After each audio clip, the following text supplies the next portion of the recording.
नमस्कार विद्यार्थी मित्रांनो, डॉक्टर सुशील स्पॉटलाइट या आपल्या यूट्यूब चॅनलवर तुमचं सर्वांचं स्वागत आहे। आज आपण 3 डिसेंबर 2020च्या चालू घडामोडींचं विश्लेषण बघणार आहोत। तत्पूर्वी डॉक्टर सुशील स्पॉटलाइटला टेलिग्रामवर फॉलो करण्यासाठी डिस्क्रिप्शनमधली लिंक तुम्ही वापरू शकता। फेसबुकवर आपला ग्रुप आहे, तिथेही फॉलो करू शकता। बऱ्याच लोकांच्या ज्या काही कमेंट होत्या आणि विचारणा होत्या की स्पॉटलाइट इयरबुक कधी येणार वगैरे, तर स्पॉटलाइट इयरबुक आणि वर्षभराचे जे महत्त्वाचे MCQ आपण बघतो, तर त्याचं कंपायलेशन अशी 2 पुस्तकं आपली जानेवारीच्या पहिल्या वीकमध्ये येणार आहे।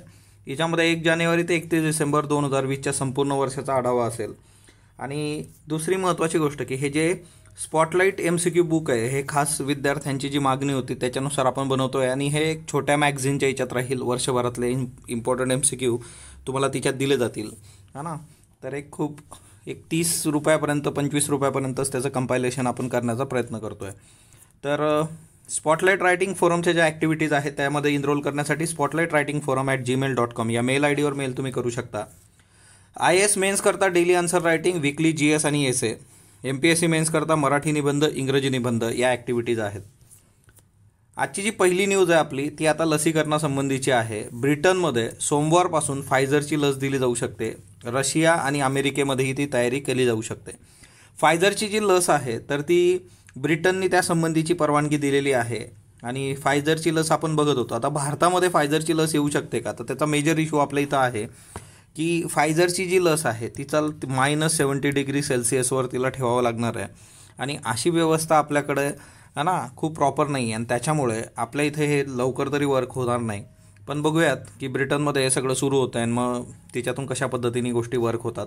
फक्त एक गोष्ट आता आहे की असं म्हटलं जातं आहे की 7 डिसेंबरला है ना मोस्ट प्रोबेबल हे दिलं जाईल संडे। पण येत्या काळामध्ये एक गोष्ट आहे की आता लसीकरणाची पण स्पर्धा सुरू होईल, वेगवेगळ्या याच्यातून पटकन स्वतःची लस आणणं। त्याच्यानंतर नेक्स्ट वन, इन्फोसिसचे सायन्स अवॉर्ड जे काही आहेत, इन्फोसिस सायन्स फाउंडेशन जी आहे, तर इन्फोसिस पारितोषिकं ते देतात। एकूण 6 जणांना त्यांनी इन्फोसिस पारितोषिकांनी सन्मानित केलेलं आहे। याच्यामध्ये डॉक्टर प्राची देशपांडे आहेत। दक्षिण आशियाई इतिहास लेखन आणि आधुनिक करण्यासाठी त्यांचं जे योगदान आहे, म्हणजे एकंदरच साऊथ एशियाचा इतिहास त्यांनी लिहिला, त्याला चांगल्या पद्धतीने लोकांसमोर आणलं, त्यासाठी त्यांना हे दिलं जातं आहे। त्यांचं एक पुस्तक पण आहे क्रिएटिव्ह पास्ट नावाचं, तर हे एक लक्षात ठेवा। ॲक्च्युली प्राची देशपांडे है ना महाराष्ट्रीयन आणि त्याच्यामुळेच ही न्यूज त्यांच्यावर आधारित होती, परंतु आपण सर्वची सर्व 6 लोक याच्यात घेतलेली आहे। प्राध्यापक हरी बालकृष्णन, अभियांत्रिकी आणि संगणक विज्ञान क्षेत्र त्याच्यामधलं पारितोषिक यांना दिलेलं आहे। डॉक्टर राजन शंकर नारायणम, जैवविज्ञान है ना तिच्यामधलं पारितोषिक यांना मिळतं आहे, बायोटेक्नॉलॉजी जी काय आहे। सौरव चटर्जी, संभाव्यता सांख्यिकी भौतिकशास्त्रातलं चाकोरी बाह्य काम जे आहे, आउट ऑफ द बॉक्स जाऊन स्टॅटिस्टिक्स आणि त्यासंबंधीचं काम, तर त्याच्यासाठी यांना पारितोषिक मिळतं आहे। अरिंदम घोष जे आहेत त्यांना भारतीय विज्ञान संस्थेतले प्राध्यापक आहेत ते, त्यांनाही हे प्राईज मिळालेलं आहे। राज चेट्टी है ना, राजू शेट्टी नाही, हार्वर्ड विद्यापीठातले प्राध्यापक आहेत। पारितोषिकाचं स्वरूप बघा, सुवर्णपदक, मानपत्र आणि $1,00,000 म्हणजे जवळपास 75 लाख रुपये हे इतकं याचं हे आहे। सो इन्फोसिस सायन्स फाउंडेशनच्या अवॉर्ड लक्षात ठेवा। राज्यातल्या वस्त्यांची जी नावं आहेत ती जातीवाचक नावं बदलली जाणार आहेत आणि त्यासंबंधीचा निर्णय 2 डिसेंबर 2020 रोजी मंत्रिमंडळ बैठकांमध्ये घेण्यात आलेला आहे। तुम्ही जर बघितलं असेल की वेगवेगळ्या शहरामध्ये किंवा ग्रामीण भागामध्ये साधी गोष्ट आहे की तुमच्या स्वतःच्या शहरामध्ये ही नावं तुम्ही बघत असाल की आपण ती नावंही बघूयात की जातीवाचक नावं दिलेली असतात वस्त्यांना, गल्ल्यांना, एखाद्या एरियाला, तर ती बदलायची आहे आणि त्यासंबंधीचा मंत्रिमंडळात निर्णय झाला। म्हणजे फॉर एक्झाम्पल वस्त्यांची जातीवाचक नावं काय असतात, महारवाडा, बौद्धवाडा, मांगवाडा, ढोरवस्ती, ब्राह्मणवाडा, माडी गल्ली। यात दिली जाणारी सुधारित नावं जी आहे ती समतानगर, भीमनगर, ज्योतिनगर, शाहूनगर, क्रांतीनगर। आता हे जे आहे सगळं हे काय आहे, हे सिम्बॉलिक आहे, सांकेतिक आहे, पण हे एक बेसिक गोष्ट असते की लोकांनी स्वतःमध्ये तो बदल घडवून आणणं, लोकांनी म्हणजे युनिव्हर्सल ब्रदरहूड, वैश्विक बंधुत्व ते लोकांमध्ये आलं पाहिजे। ही नावं बदलून काय होणार आहे का, तर खूप काही हाताला लागणार नाही आहे ना। शेवटी जात नसली तरी आपला आपला नेता समाजाने निवडून ठेवलेला आहे आणि त्याच्यामुळे मग तेच परत जर नाव जाणार असलं तर ती गोष्ट परत तिथेच जाऊन थांबते। सो हा याच्यातला फार महत्त्वाचा आस्पेक्ट आहे। आता असे जे बदल आहेत वस्त्यांमध्ये आता आपण निर्णय घेतला आहे। योजना पुरस्कारांच्या बाबतीत आधी महाराष्ट्र सरकारने तसे चेंजेस केलेले आहेत। दलित वस्ती सुधार योजनेचं नाव अनुसूचित जाती नवबौद्ध घटकांच्या वस्तीचा विकास योजना असा आहे. डॉक्टर बाबासाहेब आंबेडकर दलित मित्र पुरस्कार जो होता तर त्याचं नाव बदलून डॉक्टर बाबासाहेब आंबेडकर समाजभूषण पुरस्कार असं केलेलं आहे. पण एक गोष्ट आहे की हे जे म्हणजे प्रत्येक समाजसुधारक असतील, नेते असतील किंवा डॉक्टर बाबासाहेब आंबेडकर आहेत, फुले आहेत, मग प्रत्येक समाजाने एक टॅग यांच्यावर लावलेला आहे आणि तो समाजमान्य त्या पद्धतीने वर्क होतं. त्याच्यामुळे हे सर्वांसाठी आहेत है ना. तर ती एक गोष्ट समाजात रुजणं गरजेचं आहे. आणि ती रुजणार कशी, तर त्याच्यासाठी बेसिक असतं बघा. 3 महत्त्वाच्या इन्स्टिट्यूट ज्या इथिक्समध्ये आपण UPSCला शिकतो तर त्या खूप महत्त्वाच्या आहेत. एक म्हणजे फॅमिली, आई वडील आणि ती सगळी जी काही फॅमिली आहे तुमची तिचा रोल महत्त्वाचा असतो. त्याच्यानंतर एज्युकेशन इन्स्टिट्यूट ज्या असतात तिच्यामध्ये हे युनिव्हर्सल ब्रदरहूड खूप चांगल्या पद्धतीने शिकवलं गेलं पाहिजे. आणि तिसरं असतं समाज. कारण या 2 इन्स्टिट्यूटनी जर परफेक्ट काम केलं तर याच्यामधूनच तुमचा समाज निर्माण होणार आहे. आणि तो समाज पण त्या पद्धतीने जर वर्क होत असेल तर मग तिच्यातून त्या गोष्टी खूप चांगल्या पद्धतीने येतात. नेक्स्ट वन, पर्यावरण संवर्धनासाठी पर्यावरण 2.0 असा उपक्रम महाराष्ट्र शासनाने सुरू केलेला आहे. पर्यावरण आणि त्याचसोबत शाश्वत विकासासाठी राज्याच्या पर्यावरण आणि हवामान बदल खात्याने पर्यावरण 2.0 जेन नेक्स्ट असा हा जमीन पाणी हवा उपक्रम सुरू केलेला आहे. तर याच्यामध्ये भूमी, जल, वायू, अग्नी, आकाश अशा पंचमहाभूतांवर आधारित असणारा भारतातील पहिला विशेष उपक्रम हा असणार आहे. ना शक्तिमान जर तुम्ही बघितलं असेल तर त्याच्यात पंचमहाभूतं चांगली पाठ करून घेतली होती. या उपक्रमामध्ये विद्यार्थ्यांना पण सामील करून घेतलं जाणार आहे. कृतीकर्ता संकल्पना या विषयावर निबंध स्पर्धा घेतली जाईल. शाळा असेल, कॉलेजेस असतील तिच्यामधून विद्यार्थ्यांना पर्यावरण संवर्धनासाठी उपाय सुचवण्याची संधी मिळणार आहे. आणि जे याच्यामधून उपाय सुचवतील अशा विद्यार्थ्यांना पर्यावरणाशी निगडीत असणारे नामवंत परीक्षक जे आहे तर ती लोक त्यांना निवडतील. आणि जे विजेते असतील त्यांना त्यांच्या संकल्पना एका परिसंवादाच्या माध्यमातून राज्याचे पर्यावरण मंत्री जे आहेत आदित्य ठाकरे आणि पर्यावरण तज्ज्ञ यांच्यासमोर मांडता येणार आहे.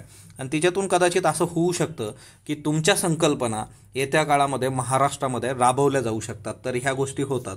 सो जी आता ज्या लोकांचं कॉलेज अजून चालू आहे त्या लोकांनी अशा याच्यामध्ये भाग घेतला पाहिजे. खूप चांगली बाब असते. येत्या काळामध्ये इंटरव्ह्यूच्या वेळेस तुमच्या बायोडेटामध्ये ही गोष्ट आली तर ते तुम्हाला हेल्पफुल ठरतं आणि तुम्हाला अजून जास्त बोलण्यास स्कोप मिळतो तिथं. तरुणांमध्ये मी फॉर महाराष्ट्र ही भावना पण रुजवली जाईल.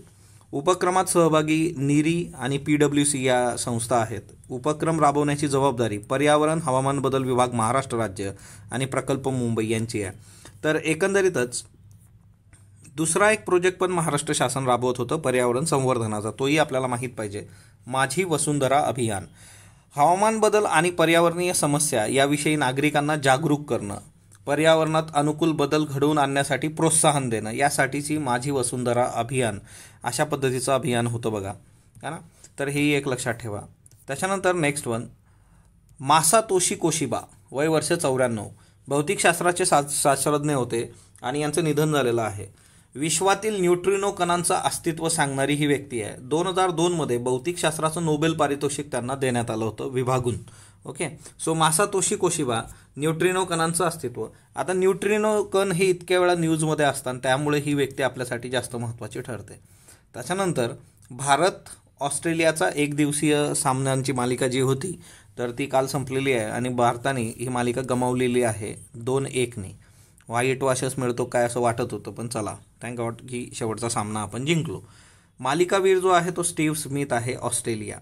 आता हे ॲक्च्युली याच्यासाठी घेतलेलं आहे कारण विराट कोहलीने एक विक्रम केलेला आहे त्याच्याकरता. तुम्हाला असे टिपिकल मालिकांवर प्रश्न जे आहेत ते विचारण्याचे चान्सेस फार कमी असतात. आता काही लोकांना हे प्रश्न पडतात की बाबा ज्या वेळेस असं सांगितलं जातं याचा अर्थ काय ना की हा रेफरन्स कशासाठी गरजेचा आहे. हा रेफरन्स यासाठी गरजेचा आहे की विराट कोहलीने सचिनचा विक्रम मोडीत काढला. मग तो कधी मोडीत काढला तर त्याचा रेफरन्स ही मालिका आहे. That's it. तर ही एक बाब थोडी लक्षात ठेवा. आणि ज्या वेळेस असं असतं की एखाद्याची प्रोबॅबिलिटी जास्त असते की हा प्रश्न विचारले जाण्याची शक्यता जास्त आहे याचा अर्थ बाकीच्या याच्यावर विचारलं जाणार नाही असंही नाही. तर तीही एक गोष्ट लक्षात घ्या. आणि काल एक प्रश्न होता की पूर्ण पेपर सांगता की फक्त मुद्दे सांगता महत्त्वाचे. तर फक्त एक्झाम ओरिएंटेड गोष्टी आपण याच्यात घेतो. पूर्ण पेपर हा 20 मिनिटात नाही होणार, 2 दिवस लागतील त्याला जर आपण दोघी पेपर घेऊन बसलो तर. विराट कोहली जे आहे तर त्यांनी सचिनचा विक्रम मोडीत काढलेला आहे. कुठला विक्रम होता. 1 दिवसीय सामन्यांमध्ये आंतरराष्ट्रीय 1 दिवसीय सामन्यात 12,000 धावांचा टप्पा वेगात गाठण्याचा विक्रम आहे. म्हणजे किती कमी डावांमध्ये तुम्ही 12,000 धावा करता. म्हणजे फॉर एक्झाम्पल एक दिवसीय सामन्यांचा विचार केला, तिच्यामध्ये 12,000 धावा विराट कोहलीनी 242 डावात केल्यात. सचिन तेंडुलकरनी यासाठी 300 डाव घेतले होते. म्हणजे त्यांनी सचिनपेक्षा कमी डावांमध्ये 12,000 धावा केल्यात. तर हा एक मुद्दा आहे. फक्त असं तुम्ही कम्पेअर नाही करू शकत. त्याचं रिझन असं आहे की त्या वेळेतला खेळ जो होता, त्यावेळेची धावपट्टी, नंतरची टेक्नॉलॉजी, अशा नंबर ऑफ गोष्टी आहेत.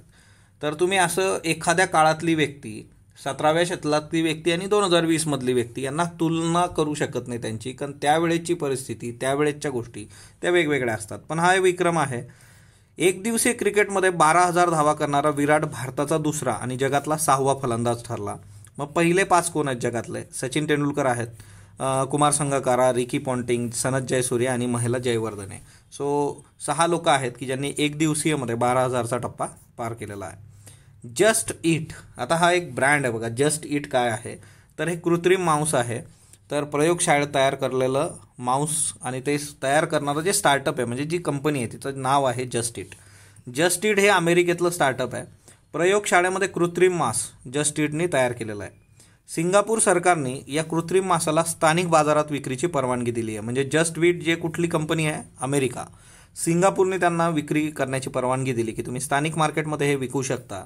आता खरं तर कृत्रिम मांसाला एखाद्या देशाने नियामक यंत्रणेने परवानगी देण्याची पहिली वेळ आहे. म्हणजे कृत्रिम मांस एखाद्या पर्टिक्युलर देशात विकलं जातं आहे, तर दुसऱ्या देशातून येणार आणि एखाद्या मार्केटमध्ये विकलं, हे पहिल्यांदा घडतं आहे. त्याच्याकरता हे महत्त्वाचं आहे.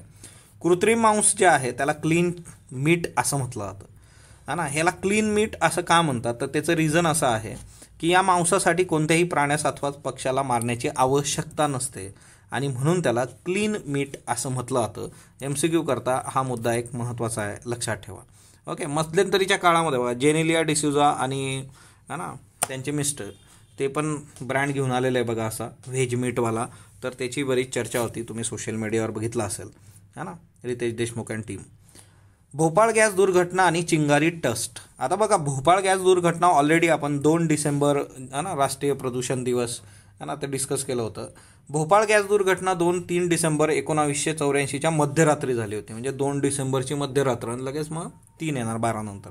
तर युनियन कार्बाईड कंपनी जी होती तिच्या कारखान्यातून मिथाईल आयसोसायनेट हा विषारी वायू जो आहे तो त्याची गळती झाली आणि हजारो लोक प्राणास मुकले.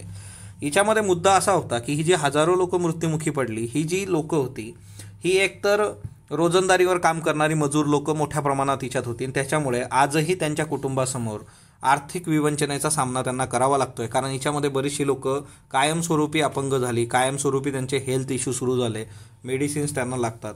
म्हणजे 2020मध्ये 1984 ते 2020 आजही परिस्थिती तीच आहे. रशिदाबी आणि चंपादेवी शुक्ला या 2 महिला आहेत की ज्या खूप काही शिकलेल्या आहेत वगैरे असं काही नाही आहे. आणि या दोघी महिलांनी या लोकांसाठी लढा दिलेला आहे गेली 35 वर्ष. म्हणजे या पीडितांना आर्थिक दुरावस्थेतून बाहेर काढायचं आणि कंपनीकडून योग्य तो मोबदला त्यांना मिळवून द्यायचा. तर त्याच्यासाठी त्या कितीतरी वर्षापासून लढतायत. सो रशिदाबी आणि चंपादेवी शुक्ला यांनी स्थापन केलेली ट्रस्ट जी आहे ती चिंगारी ट्रस्ट आहे. 2004मध्ये त्यांना एक पुरस्कार मिळाला होता, गोल्डमॅन एन्व्हायरमेंटल प्राईज.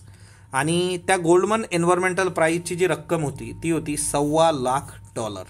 आता $1.25 लाख म्हणजे विचार करा केवढी मोठी रक्कम आहे. ही रक्कम त्यांनी पूर्णची पूर्ण कुठं टाकली की भोपाळ गॅस दुर्घटनामध्ये जी लोक आजही ते सहन करतायत त्यांचं काहीतरी उत्थान व्हावं याच्याकरता चिंगारी ट्रस्ट स्थापन केली. आणि या विश्वस्त संस्थेतर्फे आता दुर्घटनेत अपंगत्व आलेल्यांवर उपचार केले जात आहेत. या वर्षामध्ये सुद्धा विशाखापट्टणम वगैरे जे सगळ्या घटना आपण बघता, आपल्याला परत एकदा भोपाळवर पण प्रश्न विचारला जाऊ शकतो किंवा एकंदर टाउन प्लॅनिंग वगैरे आपण त्या सगळ्या गोष्टी डिस्कस केलेल्या आहेत. विकोवा गोखलई, ओके, विकोवा गोखलेई ही दुर्मिळ प्रजाती जी आहे ती हरिश्चंद्र गटावर सापडलेली आहे. नगर जिल्ह्यामध्ये हरिश्चंद्रगड परिसरामध्ये विकोवा गोखलेई ही नव्या फूल प्रजातीचा शोध लावण्यात आलेला आहे. याची वैशिष्ट्य बघा, सूर्यफूल कुळातली वनस्पती आहे, सूर्यफुलासारखी दिसते. त्याचा फोटोही आपण बघूयात. म्हणजे तुम्ही इथं बघू शकता बघा फोटो, हा बघा फोटो, है ना. अशा टाईपच्या तुम्हाला बऱ्याच वनस्पती शेताकडे बघितल्या असतील जी लोक ग्रामीण याच्यातली आहे. तर ही जी वनस्पती आहे है ना विकोवा गोखलेई सूर्यफुलासारखी आहे आणि मराठीत याला सोनसरी म्हटलं जातं. ओके, सोनपरी तुम्ही बघितले असेल, हे सोनसरी नाव आहे बघा. झाडाची उंची 1 ते 4 फूट आहे, हिरवी पानं असतात, गर्द पिवळ्या रंगाची फुलं असतात, तुम्ही बघितले. पश्चिम घाट आणि त्याचा परिसर जो आहे तिथं आढळतात. घाट माथ्यावरच्या उतारावर याची वाढ चांगली होते. ऑक्टोबर ते जानेवारी फुलांचा बहर येतो. सोनसरीच्या जगात 14 प्रजाती आहेत. सोनसरी एक लक्षात ठेवा. ओके, हिरवं आणि पिवळी फुलं. आता बघा, caste wise survey helps gather quantifiable data but the aim must be casteless society.